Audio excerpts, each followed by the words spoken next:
Class 8 subject science. In our last class we studied about the irrigation, means soil based irrigation, season based irrigation, crop based irrigation and source of irrigations. Source of irrigations में क्या मिले थे हमें? Wells, tubewells, ponds, lakes, river, dams, tanks, canals.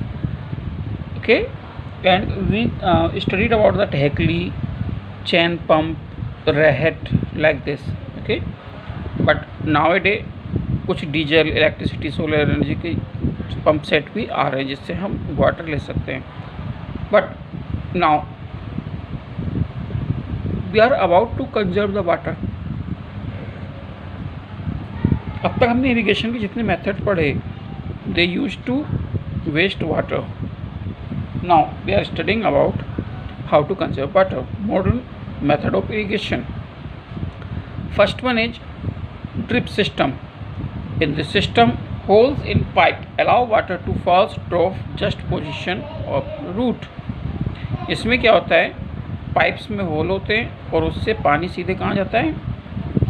Plants की जड़ में चला जाता है. Water is not wasted at all. पानी बर्बाद नहीं होता. The system save water loss due to the evaporation. और इससे पानी इवेपोरेशन के थ्रू जो बर्बादी होती है वो नहीं हो पाती है. ठीक है. It is a boon for region where less water is available. जहाँ पर पानी कम है वहाँ पर इस टाइप की इरिगेशन की जाती है. Sprinkle system. In sprinkle system spread on plants using the sprinkles. Sprinkles का यूज करके पानी को स्प्रिंकल कर दिया जाता है. किसके ऊपर? प्लांट्स के ऊपर. Perpendicular pipes have rotating nozzle top of called the sprinkle. उनके पास रोटेटिंग नोजल्स होती हैं और उसमें परपेंडिकुलर पाइप्स होते हैं. ये मेन पाइप से जुड़ते हैं और रेगुलर इंटरवल पर क्या करते हैं? चलते रहते हैं. ठीक है. पंप्स फिटेड देव. इनमें पंप फिट कर दिया जाता है. इनमें पंप फिट कर दिया जाता है. Let's see next. What is dev? See, it is the sprinkle system. It is the sprinkle system. ये नोजल इसकी घूमती रहती है और पानी चारों तरफ जाता रहता है. ठीक है. Such type. Now crop protection. How do we protect our crop? हम अपने क्रॉप को कैसे प्रोटेक्ट करते हैं? हमारी क्रॉप में बहुत सारे घास, ग्रास है ना, वो बन जाती है. जैसे चौलाई, जो चौलाई ये भी ग्रास है, चौलाई. ठीक है. बथुआ, देखा होगा आपने बथुआ. ठीक है. लटजीरा, इट इज़ द लटजीरा, ये भी बन जाता है. एंड द खुरी, खुरी भी बन जाता है. सच टाइप ऑफ ग्रासेस और some other. Some leave are narrow, broad and. ठीक है. और कुछ की ब्रॉड होती हैं. ठीक है. नैरो और ब्रॉड लीव्स होती हैं, अलग अलग होती हैं. The weeds harbour pest harmful aspect destroy the crops. कुछ वीड्स ऐसे होते हैं टॉक्सिक सब्सटेंस देते हैं जिससे कि हमारी फसल भी क्या हो जाती है? ख़राब हो जाती है. ठीक है. The process of removing the weed from crop is called the weeding. फसल से बुरी घास को उखाड़ना क्या कहलाता है? वीडिंग कहलाता है. मैकेनिकल मेथड क्या होता है? प्लोइंग करते हैं. हम हल चला देते हैं उसके अंदर. सीड ड्रिल्स या हैरो या हो या फिर ट्रॉवल, जिसको खुरपी बुलाते हैं, खुरपी से भी निकालते हैं घास. These were the mechanical method of weeding. Means आप घास को कैसे उखाड़ते हैं? मे बी सीड ड्रिल, हो, हैरो या फिर ट्रॉवल्स यानी खुरपी से.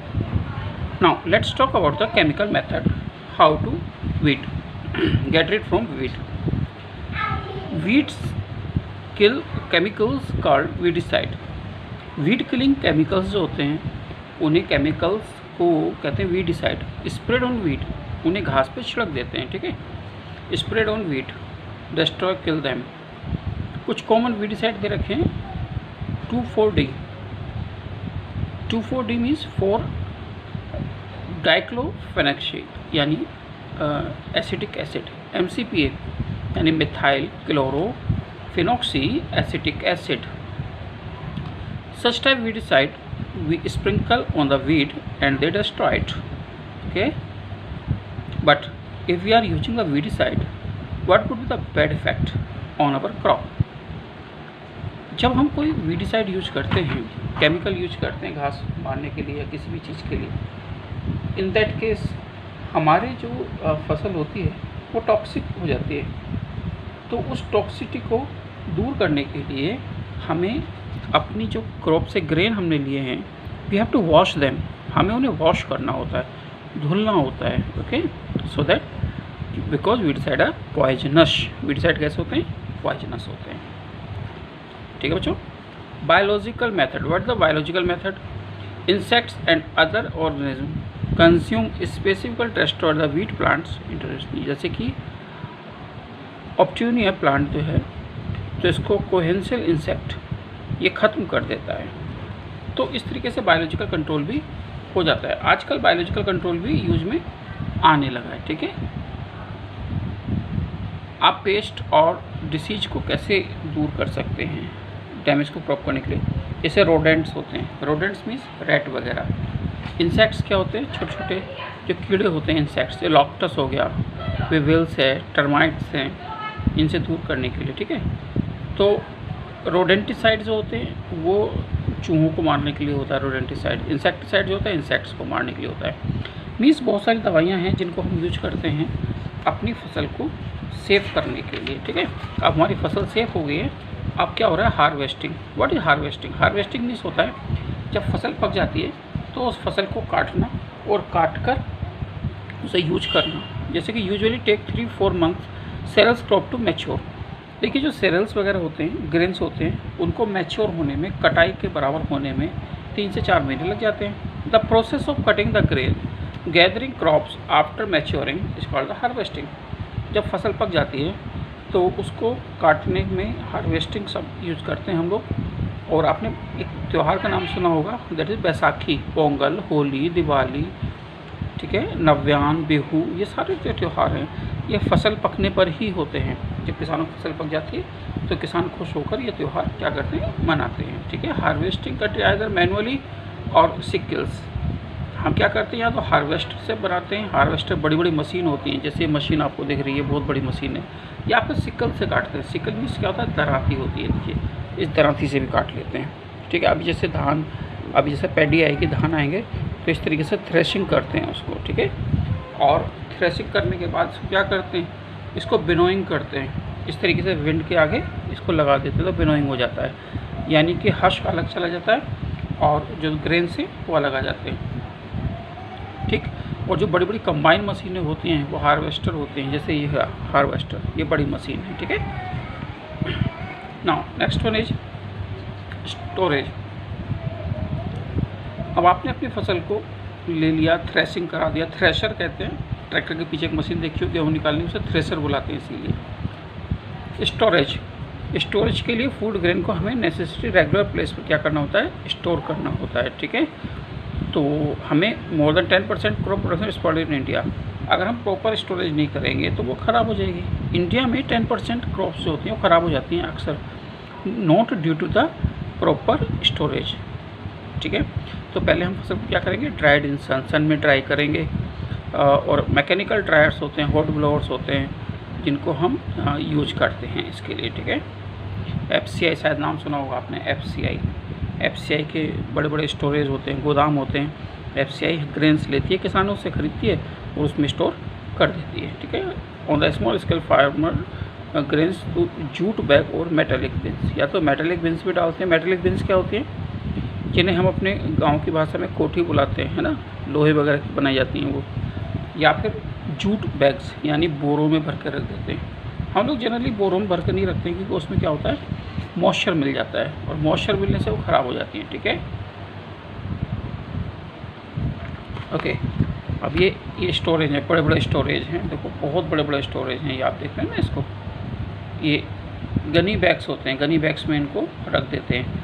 बहुत बहुत बड़े FCI के गोदाम होते हैं, उसमें रख देते हैं। ठीक है, ये सिलेंड्रिकल सिलोस होते हैं जो FCI के ही होते हैं, तो आप इस तरीके से कर सकते हैं। इंडिया में एक बफर स्टॉक होता है, food grains called the buffer stock. Buffer stock मतलब मैं FCI की बात करता, फूड कॉर्पोरेशन ऑफ इंडिया। अभी जैसे देखिए लॉकडाउन लग गया, तो लॉकडाउन के चलते लोगों को बहुत सारा अनाज फ्री में दिया गया, तो वो फ्री का जो अनाज था वो कहाँ से आया? वो FCI से ही आया था। ठीक है, तो फिर क्या होता है, इंक्रीजिंग क्रॉप यील्डिंग। अब हम अपनी क्रॉप की यील्ड कैसे बढ़ाएं, पैदावार कैसे बढ़ाएं, दैट इज़ द प्रॉब्लम कि हम फसल की पैदावार कैसे बढ़ाएं। ठीक है, पैदावार बढ़ाने के लिए हमें क्या करना होगा, देखिए हमारी जो पॉपुलेशन है बढ़ रही है, ठीक है, we are fulfil the food requirement for the large population, हम वर्ल्ड के सेकंड लार्जेस्ट पॉपुलेशन रखते हैं। तो हमें क्या करना होगा, अपने क्रॉप के जो यील्डिंग पावर है उसको बढ़ाना होगा। ठीक है, तो हमें एग्रीकल्चर प्रैक्टिस को बढ़ाना होगा। Plant breeding is the technique through the scientist control the reproduction plant get desired offspring. हमें किस तरीके की फसल चाहिए, उसके लिए हम क्या करते हैं, क्रॉसिंग कराते हैं फसल के बीच में, that is the hybridization. What is hybridization, suppose that there is the crop whose tenure is 6 months but yielding capacity is 4 quintals per bighha.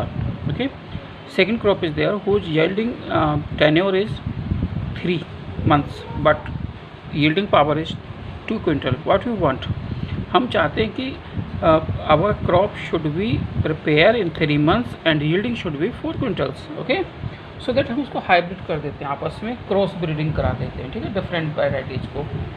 Green revolution की बात करें, वर्ल्ड की बात करें तो ग्रीन रेवोल्यूशन वर्ल्ड की, ठीक है, तो भारत की बात करें तो MS स्वामीनाथन, ठीक है, और नॉर्मन बोरलॉग जो कि वर्ल्ड में लाए थे। वर्ल्ड में अगर सबसे पहले बात करें ग्रीन रेवोल्यूशन की तो नॉर्मन बोरलॉग, और इंडिया में कौन लाए थे, MS स्वामीनाथन। ठीक है, इनसफिशिएंट जो फूड हमारे यहाँ होता था उसको सफिशिएंसी देने के लिए ग्रीन रेवोल्यूशन लाया गया। ठीक है, इसमें हाई यील्डिंग वैराइटीज़ को चॉइस किया गया, क्रॉस ब्रीडिंग कराई गई और बहुत सारी चीज़ें इसमें यूज की गई।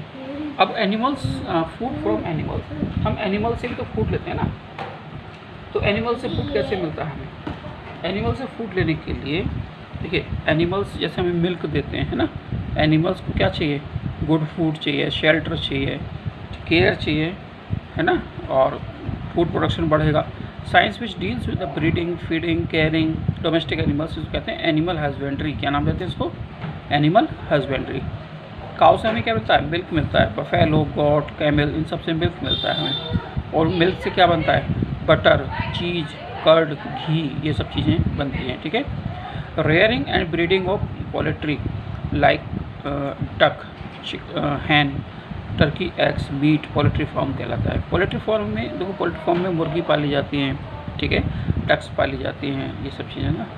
अगर फ़िश की बात करें तो बहुत से लोग फ़िश भी खाते हैं, तो उसमें फ़िशरीज बुलाते हैं उसको, फ़िशरीज। और फिश को जब हम नर्सर करते हैं, हैचरीज बुलाते हैं, तो उसको कहते हैं पिसी कल्चर। क्या कहते हैं उसको, पिसी कल्चर। ये बहुत सारे कल्चर होते हैं, मैं आपको एक टेबल दे दूँगा जिसमें बहुत सारे कल्चर होंगे, है ना।